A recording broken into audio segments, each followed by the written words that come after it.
Welcome to the first sustainability podcast of the Budapest Centre for Long-Term Sustainability, BC4LS, and PABooks. Angus Forbes, a former city banker who turned into a leading environmentalist, raises awareness of the accelerating destruction of the biosphere. With his groundbreaking volume, Angus Forbes offers both captivating reasons and a comprehensive solution for saving the planet. In this podcast, Gábor Gyula, head of the Sustainable Finance Department of the Central Bank of Hungary, has a discussion with Angus Forbes, author of the Global Planet Authority.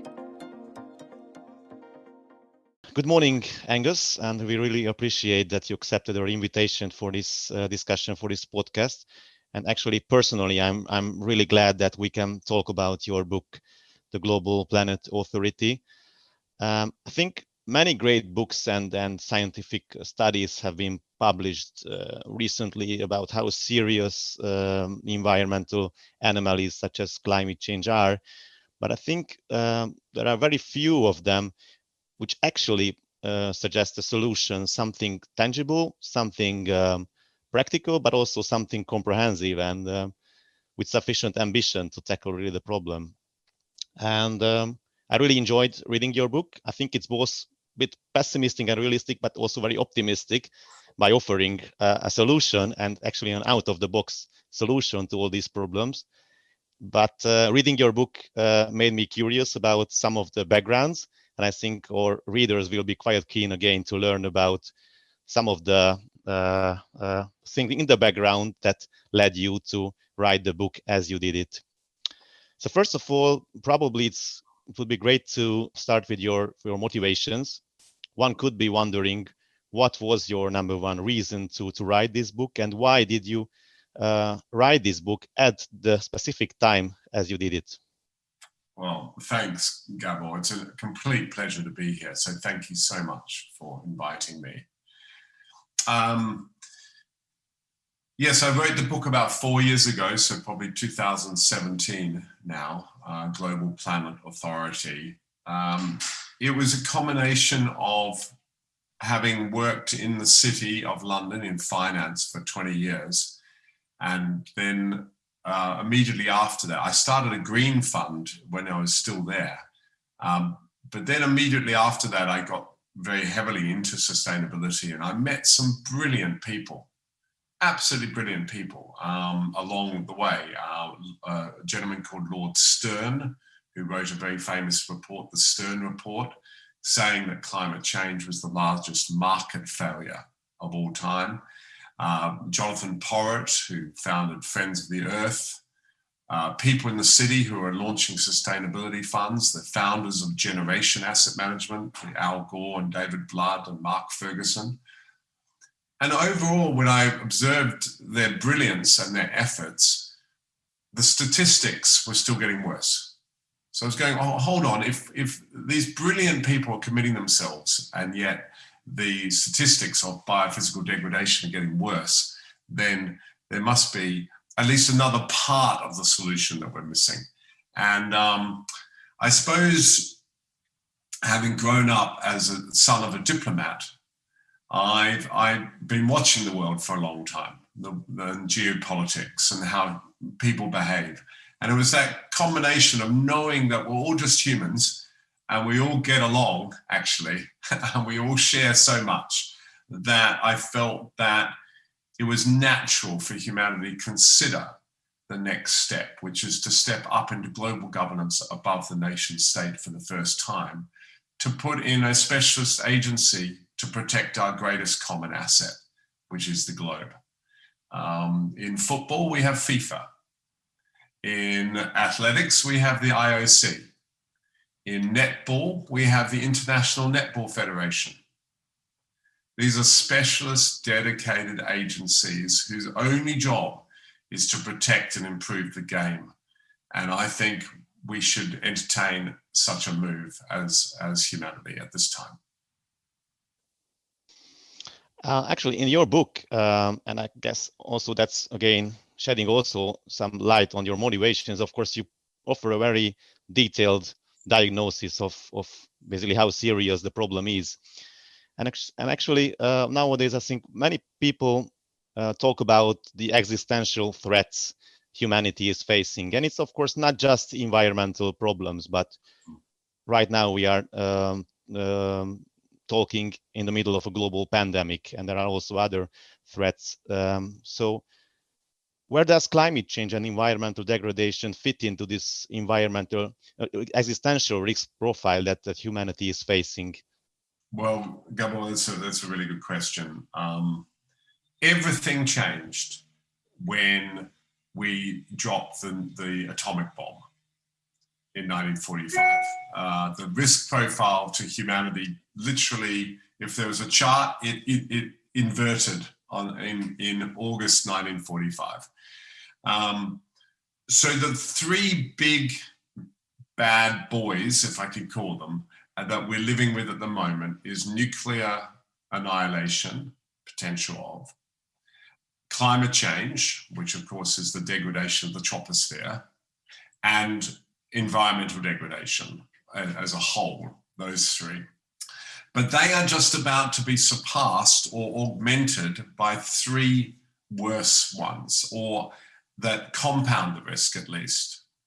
And that is unaligned AI, dystopian scenarios where we have a lack of trust amongst humans and of that, and engineered pandemics. And so the people that profile humanity's total existential risk, people like Toby Ord at Oxford University or Martin Rees at Cambridge University, they are saying we're going down a steep slope as this century progresses, because the six of them will come together to make material existential risk. And I love the quote by Toby Ord. He says, only heroic action in institutional building will deflect that path. So we have to imagine the new institutions that we want to build as a race to make sure that we don't face such a risk. And as he reminds us as well, is with existential risk, you don't get a second chance. So you need to build an institution or a series of institutions that mean that you never come to face that risk, ever. And I think this leads really interestingly with regard to climate change and environmental degradation. What we now know as a body of people alive at the moment, that we have moved to an advanced position of the human environmental nexus. In the first time in human history, we now run a planet with Mother Nature. It's never happened before because we're so strong. I play around and say, well, imagine if we decided to nuke the Himalayas down to rubble and then truck it all and fill in the Mediterranean. As a race, we could probably do that if we put our minds to it over, let's say, 50 years. So we are now in an incredibly strong position. That is the first realization. We run the planet with Mother Nature. But the realization that's just about to occur, I believe, over the next 10, 20, 30 years is that it never stops.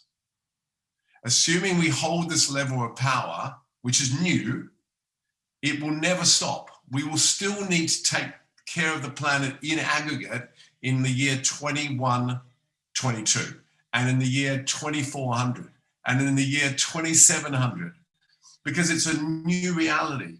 So seeing as we have this new reality, let's put in an agency capable of removing that particular existential risk. Yeah, you mentioned realization, and actually scientists, I think, have been warning us for now a couple of decades how serious the problem is.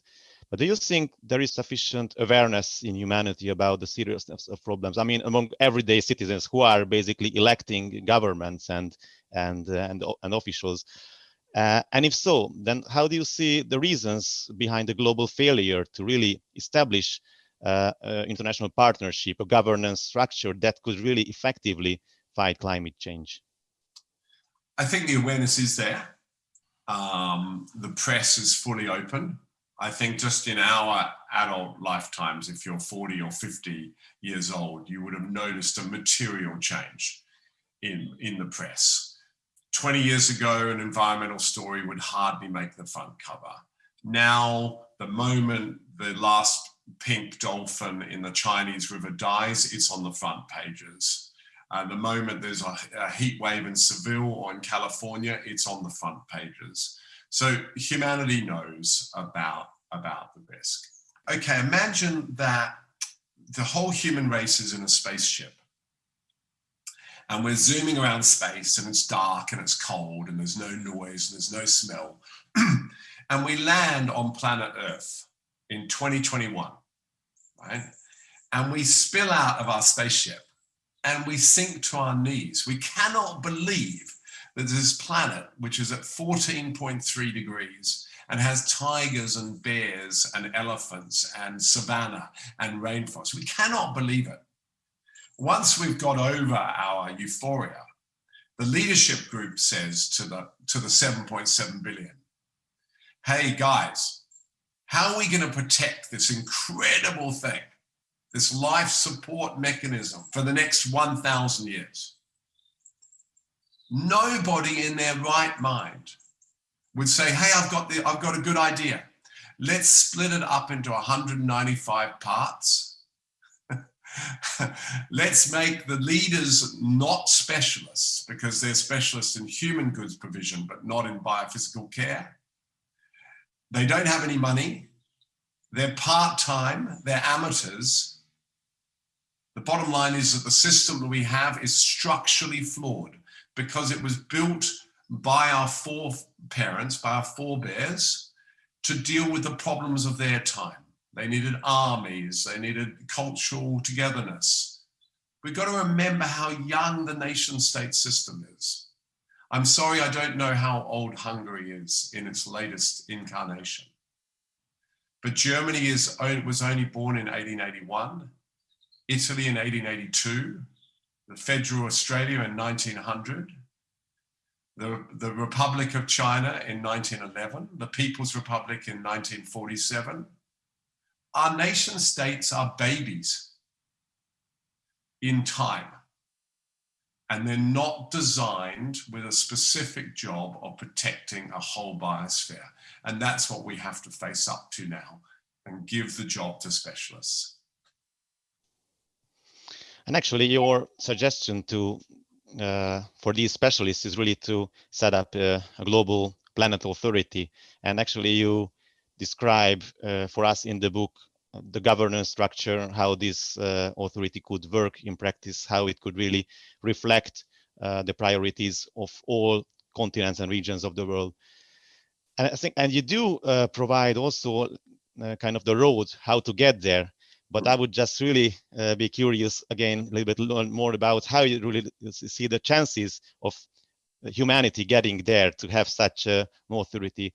And I'm especially curious about, would you expect something, a sudden change triggering very drastically these changes, or would it be something more gradual? Will it be geopolitical events or a financial crisis, or what could really lead us there to have such an authority? What do you think? Thanks, Kemal. If there is one part of this podcast that I would like to emphasize, it's the next part, and it's a number actually, and it's the ratio of 100 to 1. That is the key thing. And what I'm referring to there is that by the end of this decade, we will have 5 billion people who are middle class, according to the Brookings Institute, the EU, and the Pew Institute. 5 billion people will be earning $10 a day or more, which is the definition of middle class according to the UN. So for the first time in humanity, we will have a huge, globally connected middle class of 5 billion people.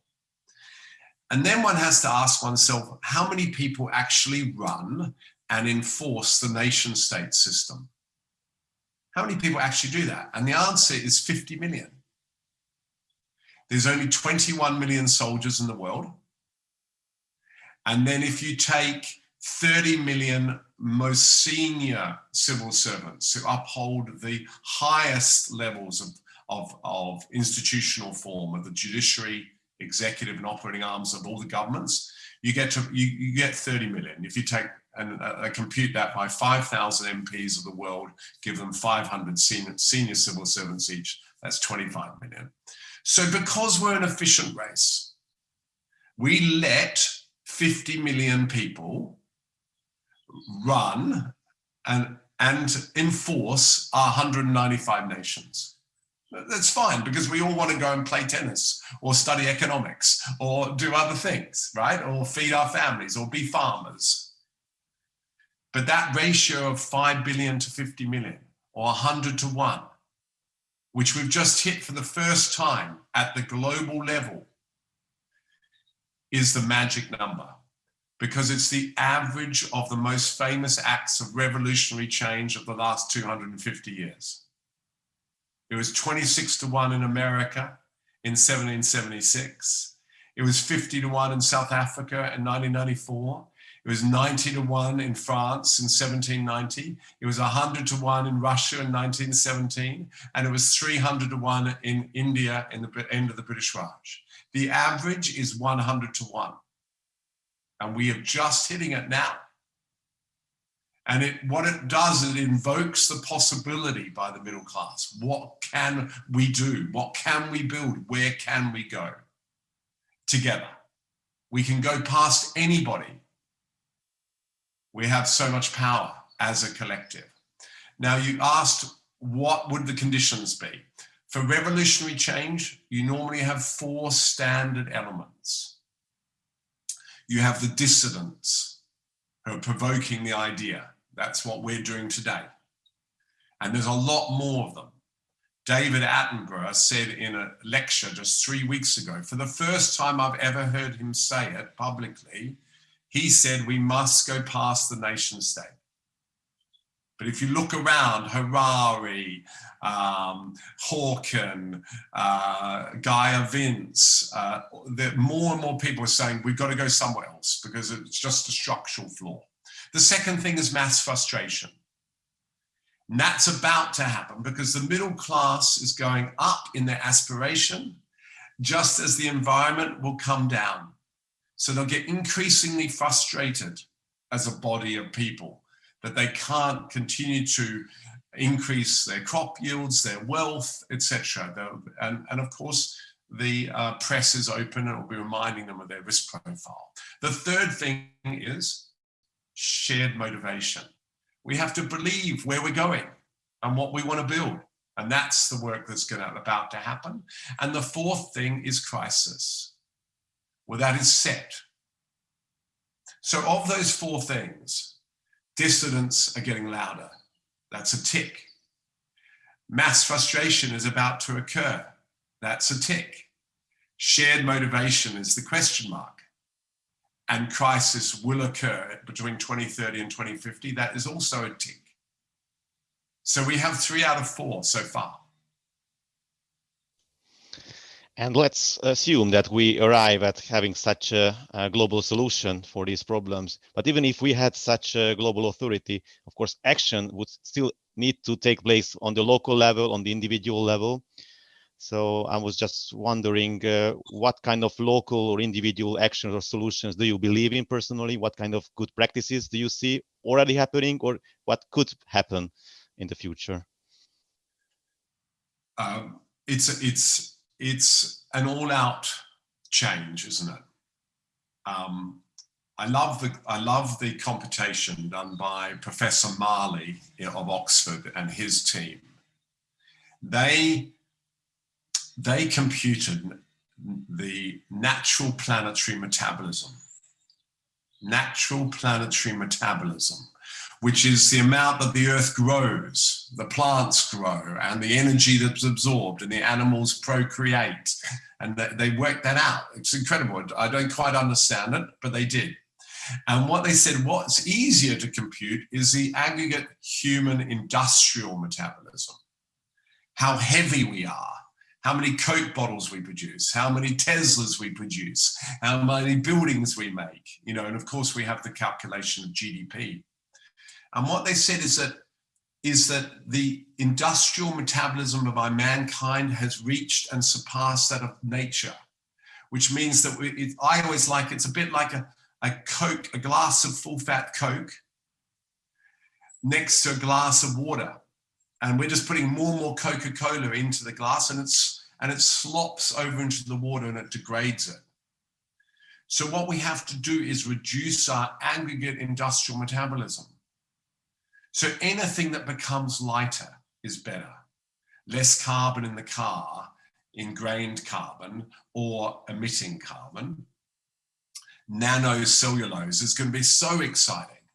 Nanocellulose is using wood fiber, but bonding it in really cleverly, and it's 7 times stronger than steel and 7 times lighter.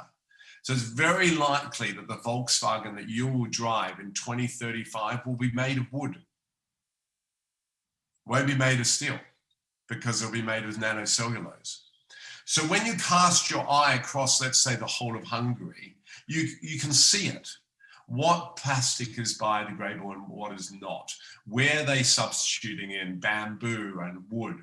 Are you buying your cotton earbuds, the ones, that ladies may apply their makeup, or you might clean your ears? Is there no plastic in that?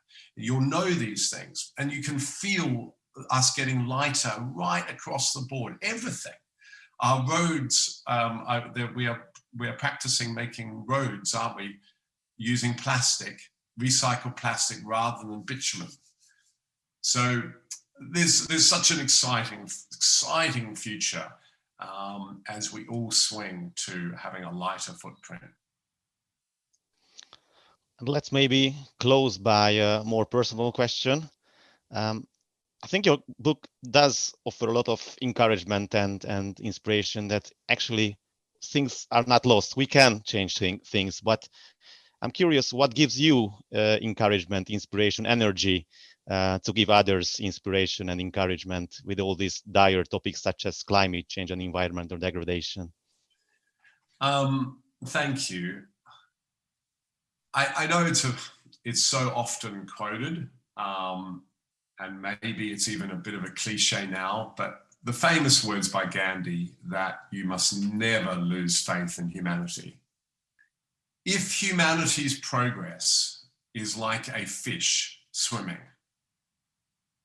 in order for a fish to go straight, both sides of the tail must flap. It must flap left, it must flap right, it must flap left, it must flap right. For the last 2,000 years, we have only been flapping with one side of the tail, which is the male side. The future must be female. And of the 5 billion global citizens who will be middle class, half will be women.